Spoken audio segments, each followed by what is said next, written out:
This is Indian Country Today. Welcome to this special edition. I'm Mark Trahant. Native American representation is critical in literature because it's an opportunity to share our narratives, take pride in our culture. It's also a way for the broader community to learn a lot more. Indigenous books is the focus today. We talked to an author of a new nonfiction book and the founders of 2 Indigenous book clubs. One book has the power to change perceptions. It isn't quite out yet, but it's by journalist Jacqueline Keeler, Navajo and Dakota. The book is Standoff. She combines 2 powerful stories, the Bundy Movement and Standing Rock. Welcome, Jacqueline. Thank you. Thanks, Mark. Well, why did you decide to combine these 2 stories? Well, in 2016, I covered both of them as a journalist. I actually covered the Bundy takeovers here in Oregon for Indian Country Today. And then I ended up so in January of 2016, I was here in Oregon in the snow covering white men with guns. And then in December of 2016, I was at Standing Rock covering that as well. And my family has ties to Standing Rock. My grandmother's family served there for many years. The community is, we are Yankton, but we worked there in Standing Rock. What was it like trying to cover the Bundy movement? I mean, you're talking about some really strident people. Yeah, that was pretty, I was rather alarmed, I think, but I felt, I had actually written about Cliven Bundy's claims to his claims to the land for the nation in 2014, and I had compared at that time his claims to that of the Paiute and Shoshone people in Nevada, and because they have never actually by treaty ceded any of the land in Nevada, and I also compared.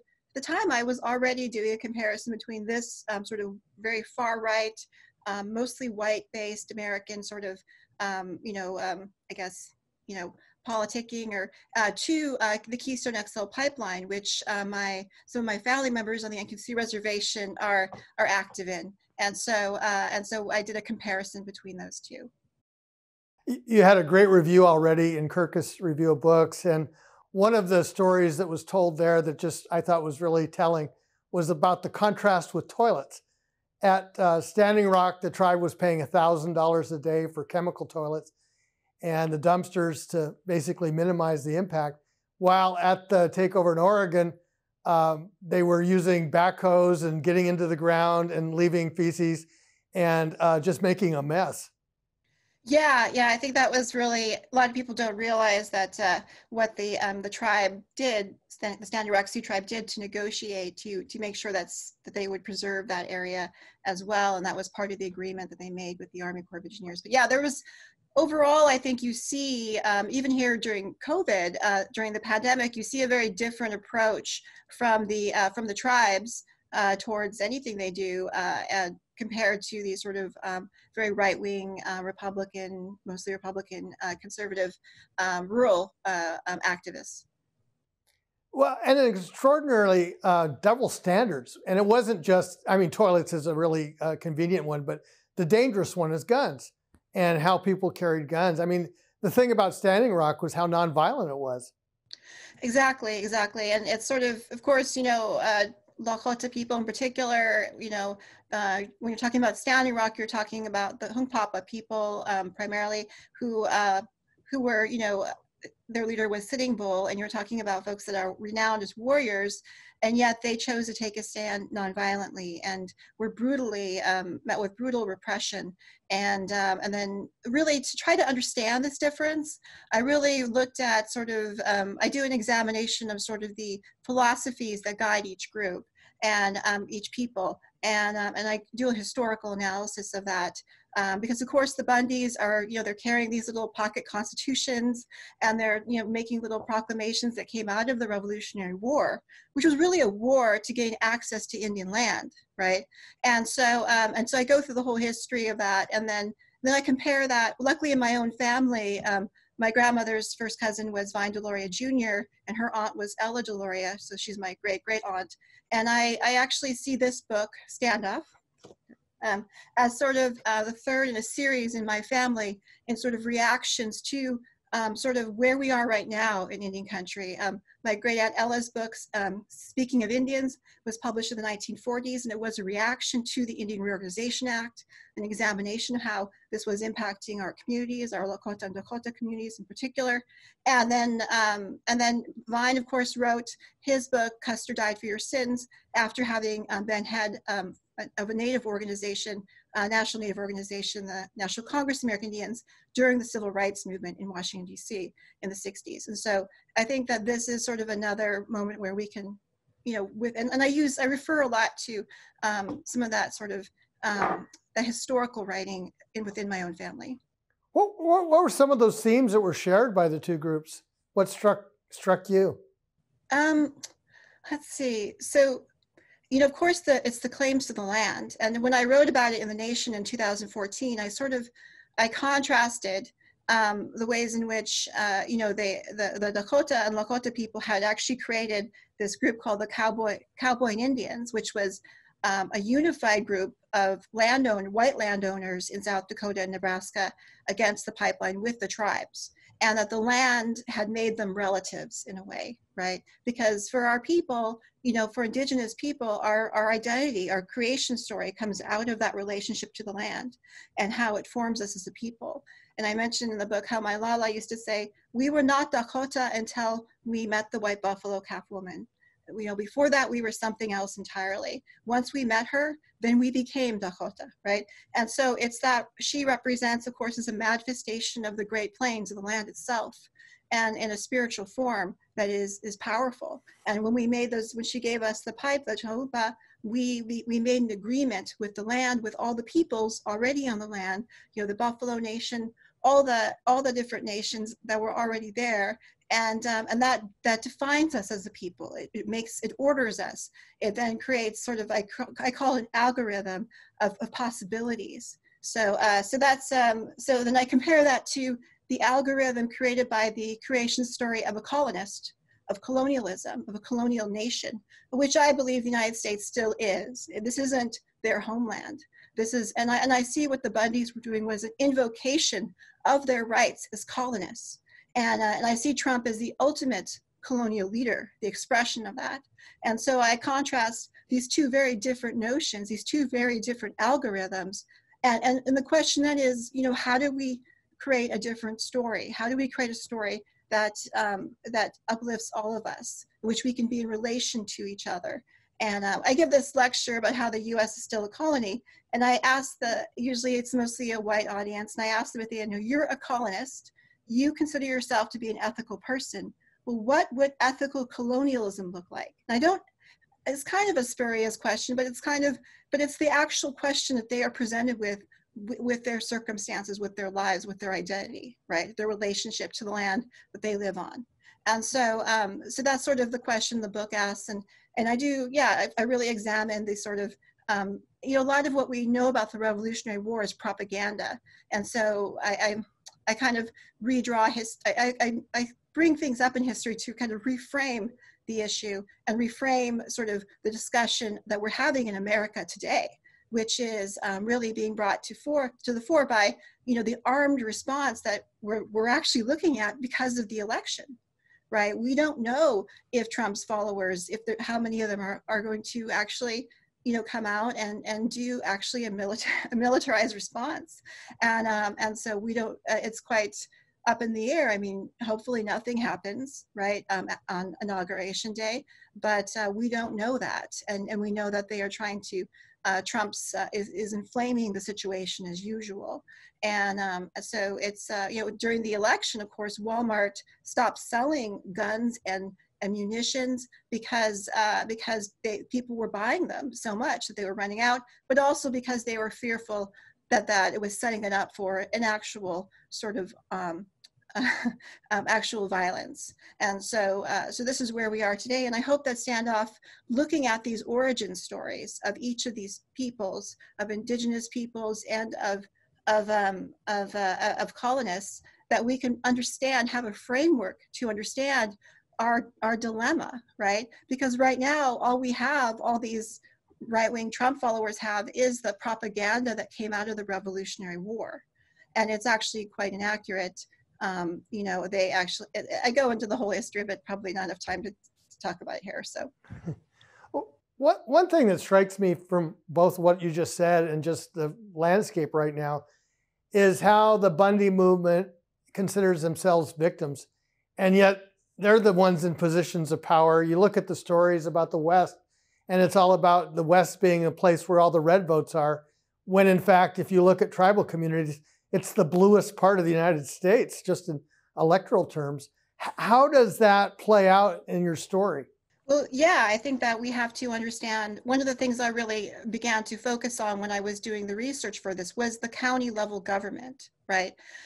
You know, we think of counties as just a level of government, you know, and we look at the but the Bundys and their followers have taken it to this whole belief system of the sheriff having been the ultimate authority in the world, like the entire world, literally. And they have this reading of English common law, which is inaccurate, I should say, that basically historically, you know, English people, the Bundys are of English descent. In fact, the surname Bundy means bound servitude, because it was a term whereby someone would bind themselves to a lord for land, for farmland. So it was a form of sharecropping, really. So lifetime intergenerational slavery in a way. And so their name and their experience of this, they talk about the enclosure, enclosing the land. This all comes out of this period in history, in English history that they're referencing. But really, when you talk about taking a tiny island and taking their system of counties, which comes from count, from the earls that ruled over those counties, you know, to America, where you extend it across an entire continent.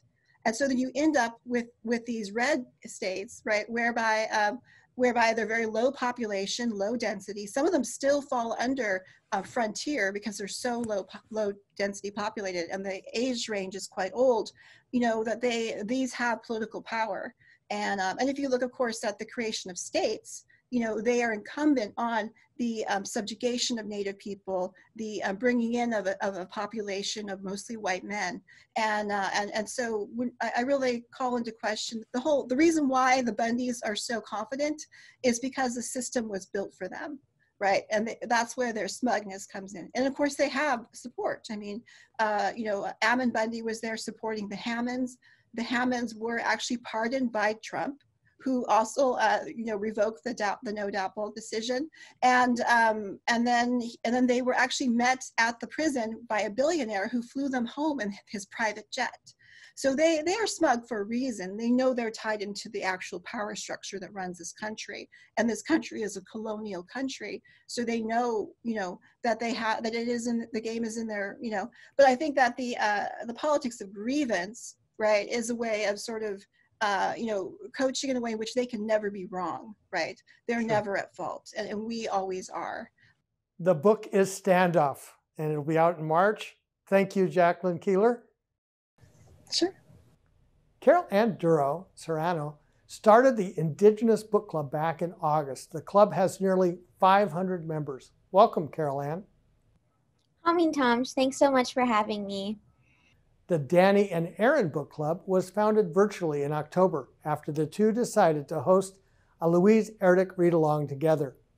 Dani Roulette is Ojibwe and Erin Tripp is Tlingit. They will be reading memoirs every month when the club officially launches at the start of the new year. Welcome, Dani and Erin. Ani and miigwech for having me. Let's start with you, Carolann. You're sharing stories, and it's an opportunity to reclaim some of the stories. How did this whole thing start?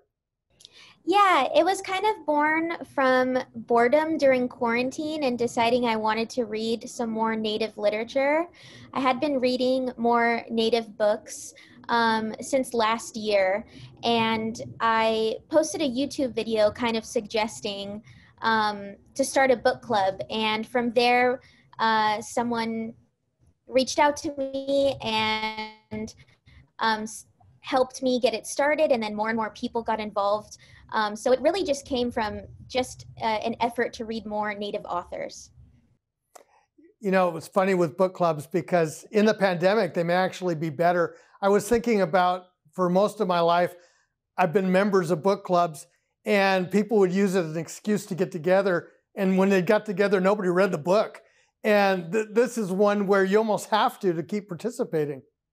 Yes, definitely. And with staying home and being inside more, and getting into our hobbies, literature is a way to escape and learn more too by other types of genres as well.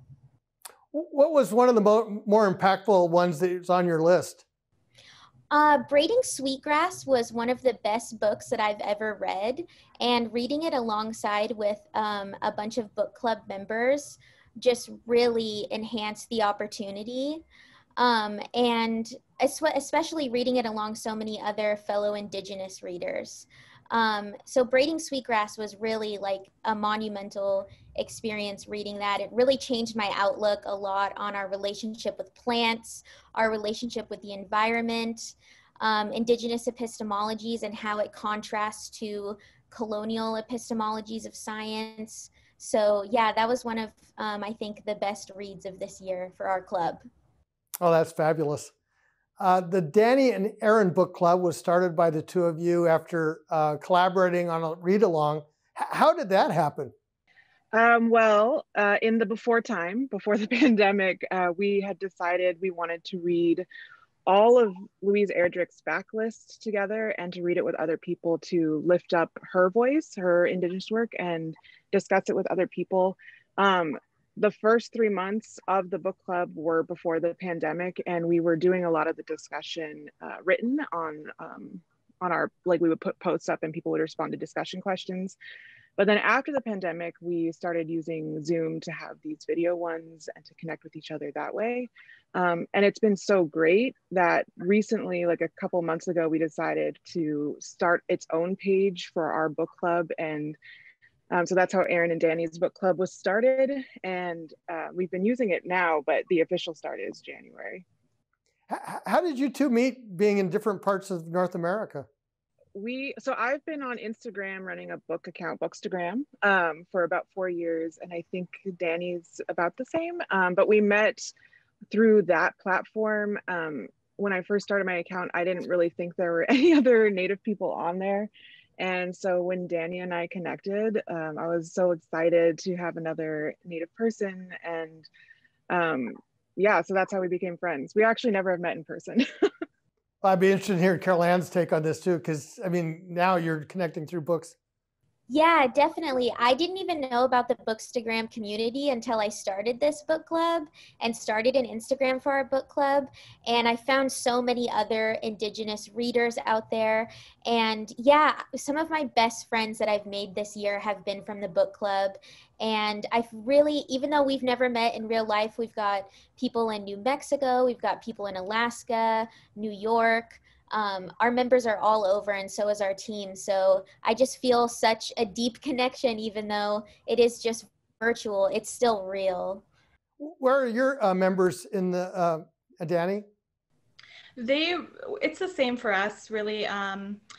Members fluctuate each month on who's able to join in with each book, but we've had members in Australia, in New York, from various reservations in Canada, and so really it's the same thing. We're bringing together readers from all over the world who have a shared interest, which is reading Indigenous literature and having meaningful discussions around that. I was going to say, it's really been interesting planning the Zoom discussions because of all the different time zones.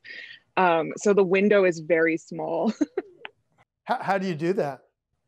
So we have a few that are regulars. And so that's the people who are in Australia and Germany, and their window they're on the extreme ends of both sides. So the window is between like noon and 1. That's amazing. How do you go about selecting authors? Well, for next year, we chose a theme, which was Indigenous memoirs. And then Dani and I split up the year, and I chose 6 and she chose 6 that she wanted to see represented. What do you see coming? What are those books you picked? I chose some Alaska representation. So I chose Blonde Indian and Tao of Raven, which are by Ernestine Hayes, who's a Tlingit author.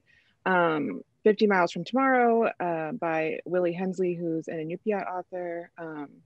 There's Heartberries, Crazy Brave by Joy Harjo, Lakota Woman by Mary Crow Dog, and there's a bunch of other ones. Yeah, I chose some Mama Sketch, which is by Cree writer Daryl J. McLeod. I chose In My Own Moccasins by Cree and Métis writer Helen Knott, Nitisinak by Cree, Soto, and Métis professor and writer Lindsay Nixon, One Native Life by Ojibwe author Richard Wagamis, This Wound is a World by Driftpile Cree poet, scholar, and author Billy Ray Belcourt, and They Called Me Number One by Hatchville writer Bev Sellers. How about you, Carolann? Yeah, so we choose our books based off of polling our members since we have so many, and we run our book club in a Discord server, and in Discord there's a bot that can help you poll. So once we finish a cycle, we ask our readers to pick a genre alongside Indigenous literature. And then once we pick a genre, then we also do a poll for the books. And so this cycle that we're running right now, we're reading Our History is the Future by Nick Estes. And then we're also reading Split Tooth by Tanya Tagak. And we also take suggestions. So we open up surveys for our members to submit ideas for which books that they want to read next. I'm curious how it goes with online discussions about books, and how do you just keep track of, I mean, I could see 50 hands being up. How's the structure, I guess, is the question. Yeah, so in my experience, we do voice chat on Discord, and it does have a video feature, but I don't know, we've just been so comfortable doing voice chat. So in our first Braiding Sweetgrass meeting, we had like 20 people, and it was a little overwhelming, but we also added a no mic chat so that people could just listen and type. And so that kind of made the discussion a little bit slower so they could read along. And just in case they didn't want to interrupt somebody, they could type in the chat and we would read it and address that. But we also, like, sometimes people get really busy. So sometimes it's only like 5 people that show up. So there's not too much crosstalk. How about in the other club? Our last Zoom meeting, I think was one of the highest turnouts we'd had. I can't remember exactly how many people we had, but how many was it, Erin? I think it was like 20 people. Yeah, so there was quite a few readers who were joining, and I find that everybody's pretty good. Me and Erin usually lead the discussion a bit and give prompts, and then it's almost just like a conversation, you know, everything will kind of flow, and then once that aspect is kind of simmering down, we'll kind of move on to the next topic. And with Zoom, we also do tell people that you don't need to necessarily be on camera. You can just do microphone, or you can even just do the chat option as well. So we only have a couple minutes left, and I want to ask all of you, including Jacqueline, what's the one book that people in the United States, in North America, and Canada have to read? If you had to tell people, shake them by their lapels and say, if you read nothing else, read this, what would it be? Start with you, Carolann. I would once again reiterate Braiding Sweetgrass by Robin Wall Kimmer is the must read. It's so relevant. It's about climate change. It's about language revitalization. It's about the relationship that we as human beings have to the earth and how important it is to look at the original ancestors of this land and inform that for the future for how we're going to sustain our living. So I would definitely tell everyone in America, and I said this too when I was reading it in a video, Braiding Sweetgrass should be on your list. Mine would definitely probably be Indian Horse by Ojibwe author Richard Wagamis. It's a fictionalized but very well researched and emotional account of a man named Saul who survived going to a residential school in Canada. I think that a lot of people kind of view Canada as a friendly place, and sometimes they don't realize how much we were affected by colonialism. And I think just even readers in America would get a really good view on residential schools, boarding schools, if they weren't already informed. Amazing book. I'm going to go with The Night Watchman by Louise Erdrich. It is a historical fiction. It's set, I think, in the 50s, and you get to learn about historical events, and there's a great cast of characters, but I think a lot of the themes of that book are still relevant today, like a lot of them, and it touches them a lot. Thank you. And Jacqueline? Yeah, I guess I would recommend a couple of books. Someone who really inspires me a lot is the writing of my great-great-aunt Ella Deloria. I love her books.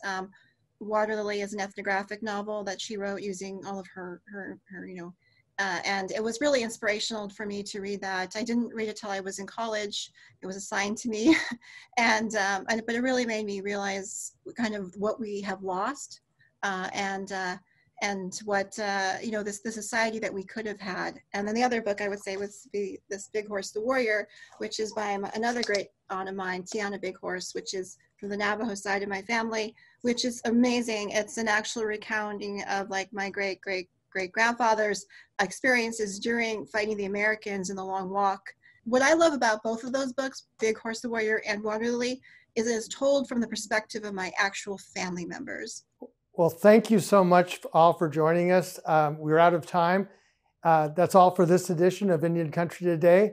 Thank you for joining us, and we'll be back tomorrow. I'm Mark Trahant.